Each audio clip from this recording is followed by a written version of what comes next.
ازيكم حبايبي متابعيني في كل مكان. معاكم ام محمود ابو العلا من قناة لقمة ولمة. النهاردة هعمل معاكم صينية السمين. كل سنة وانتم طيبين.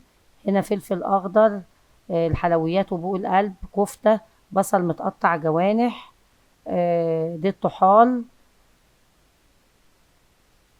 الفشة طبعا جايباها وسلقاها، والكبدة دي كبدة جملي. دي كل حاجة النهاردة هنعملها مع بعض جملي. ودي الكلاوي والقلب، كل حاجة جاهزة. وده اللسان ولحمة راس، واخداها سلقة يعني كده بسيطة. وطبعا الممبار انا عملته معاكم قبل كده. فهنخش بقى على صينية السمين نعملها، لانها ما بتتعملش الا في العيد الكبير. وكل سنة وانتم طيبين بمناسبة عيد الاضحى المبارك. اول حاجة هحط الصينية على النار، وبعد كده هحط عليها حوالي 3 4 معالق زيت مع حتة دهنة ضاني. وهسيبها لغاية لما تسلي او تجيب الدهن بتاعها كله. هقلبها تقليبة كويسة على النار. وبعد كده هنزل ببوق القلب والحلويات. طبعا الحاجات دي بتاخد سوا، فانا باخد يعني بحط الحاجة اللي بتاخد سوا الاول. بعد كده هقلبها تقلبتين. بعد كده هنزل بلحمة الراس مع اللسان. طبعا انا واخداهم غالية على النار غلوة واحدة كده علشان اشيل الطبقة البيضاء اللي بتبقى على اللسان. بعد كده هقلبها تقلبتين، يعني حوالي 5 دقايق. دي الفشة برضو واخداها غلوة وكبة ميتها ومقطعاها صغير، علشان خاطر تتقلب مع الحاجات دي كلها. انا بقلب الحاجة تقليبة وبعدين برجع احط الحاجة اللي بعدها. دي معايا هنا الكلاوي متقطعة زي الكبدة كده. فزي ما انا قلت لكم ان احنا بنحط الحاجة اللي بتستوي اكتر في الاول، وبعد كده اللي بتستوي يعني اقل شوية اللي بعدها. برضو الطحال واخداه غلوة وكبة ميته وغسلاه ومقطعاه. احنا الطحال عشان مش بنحبه فمش حاطة كتير. وهنا دي القلب، برضو مقطعاه حتت صغيرة كده، شرايح شرايح صغيرة، ما تكونش تخينة قوي علشان خاطر تستوي معاكي.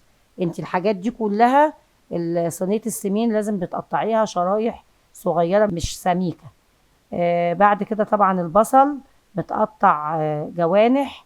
انا كنت مقطعة حوالي نص كيلو بصل، بس لقيته كتير فمش هحطه كله. هحط حبة صغيرة، يعني مثلا قولي 3/4 وهسيب الربع مش هاخده. هشوحه بقى واقلب ده كله في قلب بعضه، علشان انا مش عايزة البصل يدبل قوي. معاكي فلفل اسمر والبهارات السبعة والملح، هحطهم وهقلبهم. هنرجع نحط تاني بس في الاخر. هنا طبعا قرنين فلفل.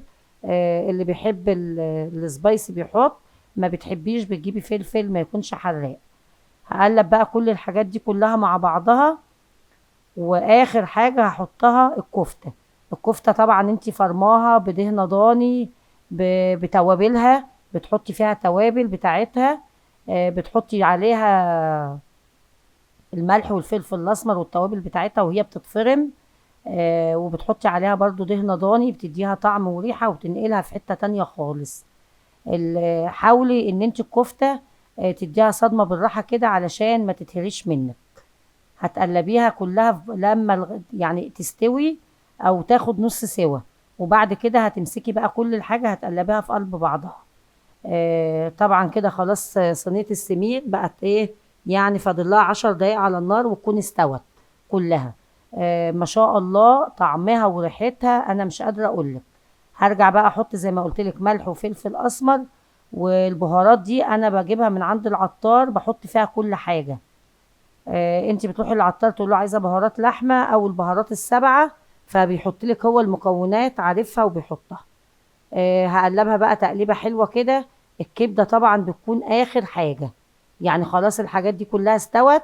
وانت هتطفي عليها، قبل ما تطفي عليها بحوالي 5 دقايق بس. بتروحي موسعة كده وتاخد الصينية وتروحي نازلة بالكبدة. الكبدة الجملي بتاخد تشويحة واحدة، يعني يا دوب انت بتقلبيها تقلبتين وبتروحي طافية النار، علشان اما تيجي تاكليها تديكي الطعم الطري المقرقش. لان الكبدة الجملي لو زودتي عليها السوى هتبص تيجي تقطعي منها هتلاقيها مجلدة، وبصعوبة ان انت تعرفي تمضغيها وتاكليها. فالكبدة الجملي بالذات انت بتاخديها تشويحه واحده بس، يعني بتحطي الزيت يكون سخن قوي وتروحي نازله عليه بالكبده وتقلبي تقلبتين وتروحي طافيه النار. هو دي سوى الكبده الجملي. وانا عامله لكم كل حاجه جملي النهارده في صينيه السمين. والممبار عملناه مع بعض قبل كده، حمرته وزينته بيه مع عودين شبت وبقدونس، والصينيه طلعت ما شاء الله بالف هنا وشفا لكل اللي هياكل. من قناه لقمه ولمه، معاكم ام محمود ابو العلا، والسلام عليكم ورحمه الله وبركاته.